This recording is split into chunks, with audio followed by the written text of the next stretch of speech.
जय Jagannath studying with mind channel को मोर स्वागत।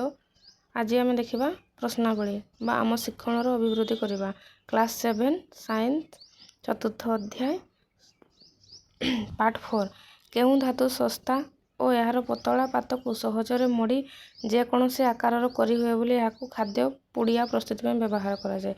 कौ पत्र ना आलुमिनियम। लुहा तो केवे मुड़ी हेनी, तंबा भी नहीं, सुना भी नहीं, आलुमिनियम। निम्नलिखित तो केउं धातु जल संस्पर्श आसले से निआ लगी जाए किए सोडियम। निम्नलिखित उक्ति गुड़िक ठीक व भूल कारण सहित दर्शाओ। आलुमिनियम और तंबा दुईटी धातुर उदाहरण जहाँ बासनकुसन और मूर्ति तैयारी व्यवहृत हुए। धातु गुड़िक अम्लजान सह संयुक्त हो ऑक्साइड तैयारी करती जार द्रवण नील लिटमस कागजर वर्ण को लाल कर दिए। अम्लजान शोषण पर एक अपरिहार्य धातु। पानी फुटाइबा तंबा पात्र व्यवहार करा जाए कारण सेगुड़िक विद्युत सुपरिवाही। देख क नंबरटा हूँ मिथ्या, से धातु एवं नमनीयता से धर्म। प्रथमटा हूँ मिथ्या, धातु से नमनीयता। ख भी मिथ्या, से क्षारीय प्रकृत हो लाल लिटमस को नील रंग परिणत हुए। धातु गुड़िक अम्लजान संस्पर्श ऑक्सीजन ऑक्साइड तैयारी करती जार द्रवण नील लिटमस कागजर वर्ण को लाल कर दिए। किंतु सेठा भूल अच्छी, से क्षारीय प्रकृत हो लाल लिटमस कागज को नील लिटमस कागजर परिणत करती। ग आउ घ ठीक अच्छे। देखा कहीं केवल अल्प केतेक धातु अलंकार तैयारी पई उपयुक्त अटंती। अल्प केतेक धातु यथा रूपा और सुना अलंकार तैयारी करने उपयुक्त कारण से अधिक नमनीय तन्य और उत्तम प्रसारण क्षमता वहन करते। 5 नंबर क स्तंभ दिया धातु और धातु गुड़िकर व्यवहार बा गुण सहित ख स्तंभ उपयुक्त धातु व धातुर नाम को मिलाओ। कही देख क स्तंभ ख स्तंभ विद्युत तार तैयारी किस तंबा सबुठारु नमनीय और तन्य किए सबुठारु नमनीय और तन्य सुना। तापर हूँ सजीव यह बिना बंची पारिबो नाही किए रे अम्लजान बिना तुम बंची पारिबो नाही। यह रही रासायनिक सार मृत्तिका प्रयोग कले उद्भिद सुस्थ और सबल हो बंचती किए सुस्थ सबल हो बंचती ना जबक्षारजान। जल विशोधन व्यवहार करा जाए क्या ना क्लोरीन को। जल विशोधन व्यवहार करा जाए क्लोरीन पाउडर। बुझीगला। तब नेक्स्ट देखा 6 नंबर क्वेश्चन। तो 5 नंबर आम देख विद्युत तार तैयारी कौठू ना तंबार सबुठ नमनीय और तन्य हूँ सुना। सजीव यह बिना बंची पार ना क्या बिना ना अम्लजान। यह रही रासायनिक सार मृत्तिकार प्रयोग कले उद्भिद सुस्थ सबल हो बंचती जबक्षारजान। जल विशोधन व्यवहृत कौन हुए ना क्लोरीन। जल विशोधन क्लोरीन। तेबे विद्युतर तैयारी हूँ तंबा सबुठारु नमनीय और तन्य हूँ सुना। सजीव बिना बंची पार ना अम्लजान। मृत्तिका यहाँ तार अच्छे जल विशोधन क्लोरीन। नोट डाउन करदेव पे बुझेगा। तार देखा 5 नंबर 6 नंबर मैग्नेशियम और सल्फर सह अम्लजान प्रतिक्रिया कले कौन हुए। उत्पन्न उत्पादक गुड़िक मध्य मुख्यतः पार्थक्य कौन अच्छे। मैग्नेशियम को अम्लजान सह गरम कले यह चिकचिक धड़ा आलोक सह मैग्नेशियम ऑक्साइड पाउंस गुण सृष्टि हुए। सल्फर को अम्लजान सह गरम कले सल्फर डाइऑक्साइड सह नील रंगर उज्जवल शिखा धुआं बाहर। यही धुआं को गैस जार मध्य संग्रहित कर रखा जाए पारे। देख गोटे माने पार्थक्य दर्शा देछि मैग्नेशियम ऑक्साइड और सल्फर ऑक्साइड। मैग्नेशियम अम्लजान सह प्रतिक्रिया कर धरा उज्जवल शिखा सह जले। सल्फर अम्लजान सह प्रतिक्रिया कर नील रंगर शिखा सह जलिबाकू लगे। सृष्टि होता मैग्नेशियम ऑक्साइड धड़ा पाउंस गुंड भली देखा जाए। सल्फर ऑक्साइड भली गैस जहाँ गैस जार रे संग्रहित होता है। सृष्टि होता पाउंस गुंड जल द्रवीभूत हो जो द्रवण सृष्टि है ताहा लिटमस कागज को नील रंगर परिणत करे। गैस जार भीतर को किसी पानी ढाली जार एपट सेपट कले सल्फर अम्ल सृष्टि हुए जहाँ नील लिटमस कागज रंग को लाल करे। मैग्नेशियम ऑक्साइड क्षारीय प्रकृतिर सूचना। यह सल्फर ऑक्साइड अम्लीय प्रकृतिर सूचना। तापर देखो 7 नंबर निम्न प्रदत्त प्रवाह चित्रटी संपूर्ण कर। फास्ट देनी कि तार वायु ताप पाउंस जल लिटमस और लाल लिटमस द्रवण। फास्ट मैग्नेशियम वायु ताप पाउंस हो गला जड़ी पुणी जल देकी मैग्नेशियम हाइड्रोक्साइड पुणी नील लाल लिटमस द्रवण अलग अलग मिसाओ। नील लिटमस द्रवण परिवर्तन लाल लिटमस द्रवण परिवर्तन अपरिवर्तन आउ नील। 8 नंबर तुमको निम्नलिखित पदार्थ गुड़िक दर्शा जाइए। आलोचना कर जे तुम क्यों पदार्थ को ପାଣି ଫୁଟାଇ ପାତ୍ର ତିଆରି ପାଇଁ ସବୁଠାରୁ ଅଧିକ ପସନ୍ଦ କରନ୍ତି ଏବଂ କାହିଁକି? ଲୁହା, ତମ୍ବା, ସଲଫର, କୋଇଲା, ପ୍ଲାଷ୍ଟିକ, କାଠ ମଧ୍ୟରୁ ତମ୍ବା ପାଣି ଗରମ ପାଇଁ ପ୍ରସ୍ତୁତ କରିବା ଏକ ଉତ୍କୃଷ୍ଟ ପଦାର୍ଥ କାରଣ ଏହା ତାପ ସୁପରିବାହୀ। ତମ୍ବାରେ ଆମେ ପାଣି ଗରମ କରିପାରିବା। ଏହା ହେଉଛି ତାପ ସୁପରିବାହୀ। 9 ନମ୍ବର, ତୁମକୁ ତେଲ ଓ ଜଳ ଓ ଭିନେଗାରରେ ବୁଡ଼ି ରହିଥିବା 3ଟି ଲୁହା କଣ୍ଟା ଦିଆଯାଇଛି। କେଉଁ କଣ୍ଟାଟି କଳଙ୍କି ଧରିବ ନାହିଁ ଏବଂ କାହିଁକି? ଆମେ ଜାଣିଛେ ଆମେ ଏକ୍ସପେରିମେଣ୍ଟ କରିଥିଲେ ତେଲ ନେଇକି, ଯେଉଁ କଣ୍ଟାଟି ତେଲରେ ବୁଡ଼ି ରହିଛି ତାହା କଳଙ୍କି ଧରିବ ନାହିଁ କାରଣ ତେଲ ବାୟୁକୁ ଲୁହା ସଂସ୍ପର୍ଶରେ ଆସିବାକୁ ଦିଏ ନାହିଁ।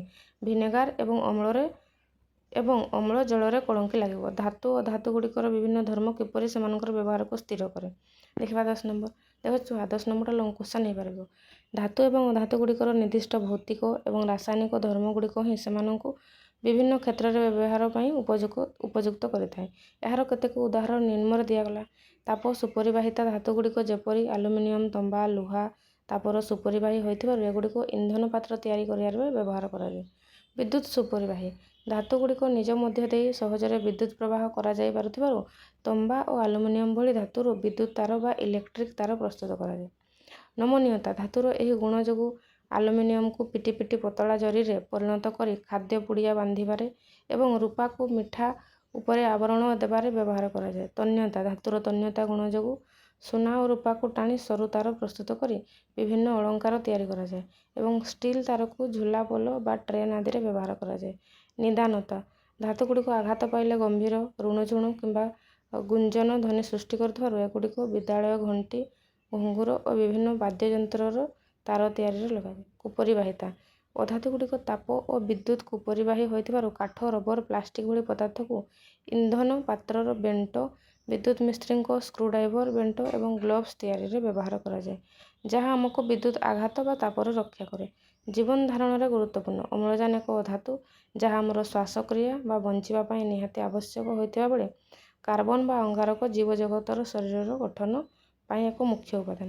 ରାସାୟନିକ ସାରର ବ୍ୟବହାର ସେହିପରି ଅନ୍ୟାନ୍ୟ ଅଧାତୁ ଯେପରିକି ଯବକ୍ଷାରକୁ ଉଦ୍ଭିଦ ପାଇଁ ରାସାୟନିକ ସାର ପ୍ରସ୍ତୁତିରେ, କ୍ଲୋରିନକୁ ଜଳ ବିଶୋଧନ ପ୍ରକ୍ରିୟାରେ ଏବଂ ଆୟୋଡିନକୁ କ୍ଷତ ସ୍ଥାନରେ ଆଣ୍ଟିସେପ୍ଟିକ୍ ଭାବରେ ଲଗାଯାଏ। 11 ନମ୍ବର ଦେଖିବା ଲୁହାକୁ କଳଙ୍କି ଧରିବାରୁ ରକ୍ଷା ପାଇବା ପାଇଁ ଗୋଟିଏ ଉପାୟ ହେଉଛି ଏହା ଉପରେ ଦସ୍ତାରକ ପତଳା ଆବରଣ ଦେବା। ସଲଫର ଜଳ ସହିତ ପ୍ରତିକ୍ରିୟା କରେ ନାହିଁ। ଏହାକୁ ଲୁହା ଉପରେ ପ୍ରଲେପ ଦେବା ପାଇଁ ବ୍ୟବହାର କରିହେବ କି? ଦେଖିବା ଲୁହା ଆର୍ଦ୍ର ବାୟୁର ସଂସ୍ପର୍ଶରେ ଆସିଲେ କଳଙ୍କି ଲାଗେ।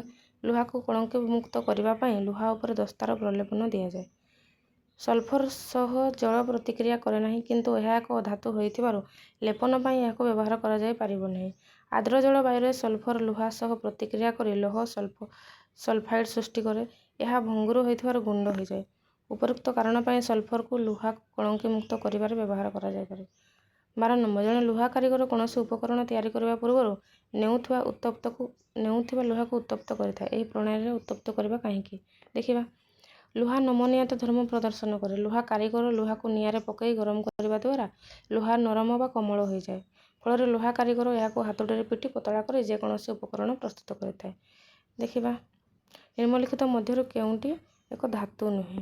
କେଉଁଟା ଧାତୁ ନୁହେଁ ଦେଖିବା। ଏସବୁ କ୍ୱେଶ୍ଚନ୍ ମୁଁ ତୁମ ପାଇଁ ନେଇକି ଆସିଛି। ଦେଖିବା ଦେଖ ଛୁଆମାନେ ତୁମ ପାଇଁ କିଛି ମୁଁ ମଲ୍ଟିପୁଲ୍ କ୍ୱେଶ୍ଚନ୍ ମଧ୍ୟ ନେଇକି ଆସିଛି। ନିମ୍ନଲିଖିତ ମଧ୍ୟରୁ କେଉଁଟି ଏକ ଧାତୁ ନୁହେଁ? ଲୁହା, ଆଲୁମିନିୟମ, ଗନ୍ଧକ ଓ ତମ୍ବା। କେଉଁଟା ଧାତୁ ନୁହେଁ? ନା ଗନ୍ଧକ। 1 ନମ୍ବର ସି ଏ ହେଉଛି ଗନ୍ଧକ। ତାପରେ ଦେଖିବା 2 ନମ୍ବର ନିମ୍ନଲିଖିତ ମଧ୍ୟରୁ କେଉଁ ଧାତୁଟି ସାଧାରଣ ତାପମାତ୍ରାରେ ତରଳ ଅବସ୍ଥାରେ ଥାଏ? କିଏରେ? ପାରଦ। ଆମେ ଜାଣିଛେ କିଏ ମାନେ ତରଳ ଅବସ୍ଥାରେ ଥାଏ? ନା ପାରଦ ତରଳ ଅବସ୍ଥାରେ ଥାଏ। 2 ନମ୍ବର ସି। 3 ନମ୍ବର କେଉଁ ଧାତୁଟି ଜଳ ବିଶୋଧନ ପାଇଁ ବ୍ୟବହାର କରାଯାଏ? ଆମେ ଜାଣିଛେ କ୍ଲୋରିନକୁ ଜଳ ବିଶୋଧନ ପାଇଁ ବ୍ୟବହାର କରାଯାଏ। ତାପରେ 4 ନମ୍ବର ମାଗ୍ନେସିୟମ ଫିତା ଜାଳିଲେ କେଉଁ ରଙ୍ଗର ଶିଖା ସୃଷ୍ଟି ହୁଏ? କେଉଁ ରଙ୍ଗର ଶିଖା ସୃଷ୍ଟି ହୁଏ? ଉଜ୍ଜ୍ୱଳ ଆଉ ଧଳା ମାନେ ସି ଉଜ୍ଜ୍ୱଳ ଆଉ ଧଳା ରଙ୍ଗର ଶିଖା ସୃଷ୍ଟି ହୁଏ। ତାପରେ 5 ନମ୍ବର ଦେଖ ଖାଦ୍ୟ ସାମଗ୍ରୀ ଗୁଡ଼ାଇବା ପାଇଁ କେଉଁ ଧାତୁର ଜରି ତିଆରି କରାଯାଏ? ଆଲୁମିନିୟମ ଫଏଲ ଆମେ କହୁ ଆଲୁମିନିୟମ ଜରି। ବୁଝିଗଲା। ତାପରେ 6 ନମ୍ବର କେଉଁ ଧାତୁକୁ ଛୁରୀରେ ସହଜରେ କାଟି ହେବ? କାହାକୁ କାଟି ହେବ? ସୋଡ଼ିୟମ ଧାତୁକୁ ସହଜରେ କାଟି ହେବ। ତାପରେ ଦେଖିବା କେଉଁ ଧାତୁ ବାୟୁ ସଂସ୍ପର୍ଶରେ ଆସିଲେ ନିଆଁ ଲାଗିଯାଇଥାଏ? କେ ଧାତୁ? କିଏରେ? ଫସ୍ଫରସ୍। ଫସ୍ଫରସ୍ ଯଦି ବାୟୁ ସଂସ୍ପର୍ଶରେ ଆସେ ତେବେ ନିଆଁ ଲାଗିଯାଇଥାଏ। ଧାତୁର ଯେଉଁ ଗୁଣ ପାଇଁ ଏହାକୁ ବାଡ଼େଇଲେ ଶବ୍ଦ ସୃଷ୍ଟି ହୁଏ ତାହାକୁ କି କୁହନ୍ତି? କିସ କୁହନ୍ତି? କୁହ ପଢ଼େଇଛି ନା ନିଦାନତା। କିସ କୁହାଯାଏ? ନା ନିଦାନତା।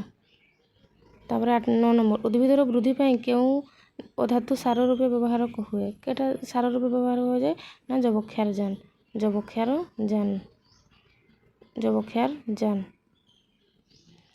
ନିମ୍ନଲିଖିତ ମଧ୍ୟରୁ କେଉଁଟି ଏକ ମିଶ୍ର ଧାତୁ? କେଟା ଏକ ମିଶ୍ର ଧାତୁ? କୁହରେ ନା ଷ୍ଟିଲ୍। ଷ୍ଟିଲ୍ ହେଉଛି ଗୋଟେ ମିଶ୍ର ଧାତୁ। ଦେଖିବା ତାପରେ ଆଉ କିଛି ମଲ୍ଟିପୁଲ୍ କ୍ୱେଶ୍ଚନ୍ ଦେଖ ଛୁଆମାନେ। ଧାତୁ ଗୁଡ଼ିକ ସାଧାରଣତଃ ତାପ ଓ ବିଦ୍ୟୁତ୍ ଡ୍ୟାସ୍ ଅଟନ୍ତି? ନା ସୁପରିବାହୀ। ଧାତୁ ଗୁଡ଼ିକ ଅମ୍ଳଜାନ ସହ ପ୍ରତିକ୍ରିୟା କରି ଡ୍ୟାସ୍ ସୃଷ୍ଟି କରନ୍ତି? ପ୍ରତିକ୍ରିୟା କରି କ୍ଷାରୀୟ ଅକ୍ସାଇଡ୍ ସୃଷ୍ଟି କରନ୍ତି। ଧାତୁ ସବୁଠାରୁ ଅଧିକ ନମନୀୟ ଓ ତନ୍ୟ ଅଟେ? ଡ୍ୟାସ୍ ଧାତୁ ନା ସୁନା। କାଠ ଏବଂ ପ୍ଲାଷ୍ଟିକ୍ ବିଦ୍ୟୁତ୍ ଡ୍ୟାସ୍ ଅଟନ୍ତି? କୁପରିବାହୀ। ଡ୍ୟାସ୍ ଗ୍ୟାସ୍ ଆମ ଶ୍ୱସନ ପାଇଁ ଆବଶ୍ୟକ? ଅମ୍ଳଜାନ। ଲୁହା କଣ୍ଟାକୁ ପିଟିଲେ ତାହା ଡ୍ୟାସ୍ ହୋଇଯାଏ? ନା ଚେପ୍ଟା ହୋଇଯାଏ। ଆଉ କିଛି କ୍ୱେଶ୍ଚନ୍ ଦେଖ। ବିଦ୍ୟୁତ୍ ତାର ତିଆରି ପାଇଁ ସାଧାରଣତଃ କେଉଁ ଧାତୁ ବ୍ୟବହାର କରାଯାଏ? କେଉଁ ଧାତୁ? ନା ତମ୍ବା। କି ଧାତୁ ତିଆରି କରାଯାଏ? ତମ୍ବା। 1 ନମ୍ବର ଆନ୍ସର ହେଉଛି ତମ୍ବା। 2 ନମ୍ବର ଆନ୍ସର ହେଉଛି ଅଧାତୁ ଗୁଡ଼ିକ ଅକ୍ସାଇଡ୍ ପ୍ରକୃତିର କିସ? ଅମ୍ଳୀୟ। 2 ନମ୍ବର ହେଉଛି ଅମ୍ଳୀୟ। ମୁଁ ଆନ୍ସର ଦେଇଦେବି ପିଲାମାନେ, ଆନ୍ସର ଦେଇଦେବି। ଦେଖ ତାପରେ ଅଛି ଆଣ୍ଟିସେପ୍ଟିକ୍ ଭାବରେ ବ୍ୟବହୃତ ହେଉଥିବା ଅଧାତୁର ନାମ କୁହ? ଆୟୋଡ଼ିନ୍। ଆଣ୍ଟିସେପ୍ଟିକ୍ରେ ଆମେ ଆୟୋଡ଼ିନ୍। ଲୁହାକୁ କଳଙ୍କିରୁ ରକ୍ଷା କରିବା ପାଇଁ ଦସ୍ତାର ପ୍ରଲେପନ ଦେବା ପଦ୍ଧତିକୁ କି କୁହାଯାଏ? ଗାଲଭାନାଇଜେସନ୍। କେଉଁ ଅଧାତୁ ଆମ ଶରୀର ଗଠନର ଏକ ମୂଳ ଅଟେ? ନା ଅଙ୍ଗାରକ। ଦେଖ ଛୁଆମାନେ କ୍ୱେଶ୍ଚନ୍ ଆନ୍ସର ତୁମେ କରିକି ଆଣିଥିବ, ଖାତାରେ ନିହାତି କରିଦେବ ଛୁଆମାନେ, ଆଉ ପ୍ରାକ୍ଟିସ୍ ମଧ୍ୟ କରିଦେବ। ଏଇଟା ବହୁତ ଇମ୍ପୋର୍ଟାଣ୍ଟ କ୍ୱେଶ୍ଚନ୍, ବୁଝିହେଲା। ତେବେ ଆମର ଚାପ୍ଟର 4 ସରିଗଲା। ଆଜି ଆମର ପାର୍ଟ 4 ବି ମଧ୍ୟ ଆଉ ଚାପ୍ଟର 4 ଆଜି ଏଠି ସରିଗଲା। ଦେଖିବା ଚାପ୍ଟର 5ରେ ନେକ୍ସଟ ଦେଖିବା। ଭଲ ଲାଗିଲେ ଲାଇକ୍ କରିବ, ସେୟାର କରିବ, କମେଣ୍ଟ କରିବ, ଆଉ ସାଙ୍ଗମାନଙ୍କୁ ସେୟାର କରି ମଧ୍ୟ ସବସ୍କ୍ରାଇବ୍ କରିବ। ବୁଝିହେଲା ଛୁଆମାନେ? ଚାପ୍ଟର 5 ଆମେ ଷ୍ଟାର୍ଟ କରିବା, ବୁଝିହେଲା। Thank you. ଜୟ ଜଗନ୍ନାଥ।